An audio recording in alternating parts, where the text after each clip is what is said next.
I'm cold. I'm cold. This is an episode that pretty much every person I talk to, when I talk to them about this show, especially women for some reason, I'm not sure why, but almost everybody. But yeah, so when I talk to them about this episode, this is one of those episodes that is almost instantly. I'll be like, "Are you afraid of the dark?" I'll be like, "What's some of your favorite episodes?" And they'll be like racking their mind for like a half a second. They'll be like, they'll just out of nowhere be like, "I'm cold." What's that episode where the ghost's like, "I'm cold"? I don't know why this episode stuck in people's minds so heavily, but when I was saying, I was like, "Oh, here's the episode on Frozen Ghost." I was like, "Oh, all right, here it is, here it is."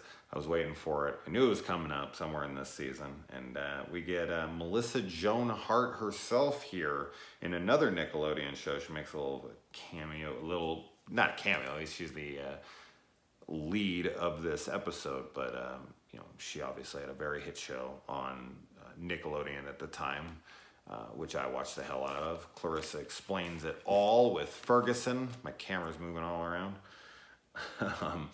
So this episode's pretty damn silly, but that ghost is memorable.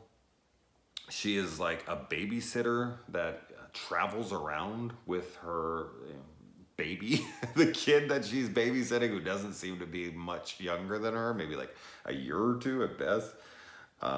This story is being told because it's a hot night out and she's going to tell a cold story.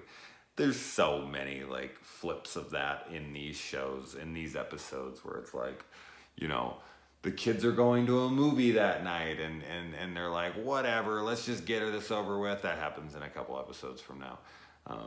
But they're like, let's get to the movie, and then they tell the story about the movie, and then they're like, oh, I don't think I want to go now, or like this, it's so hot out, and then they tell this story, and they're like, oh, I'm never gonna complain. I was warm again. Like it's always like a lesson to be learned here. This kid in this episode is such a prima donna. I mean, I feel like this is his parents' fault for sure for making him like this, but you just want to slap the kid the whole time. He doesn't want to get dirty. I like that Melissa Joan Hart is just strong arming him, like comes up and just grabs mud and spreads it all over him. That chick would be fired. But she just doesn't care anymore, and I totally understand that. She's just like, I'm done. I've had it with this crap. No more. So she just kind of pushes it. She's like, what are they going to do, fire me? I'm sitting out here with this kid in this stupid old house.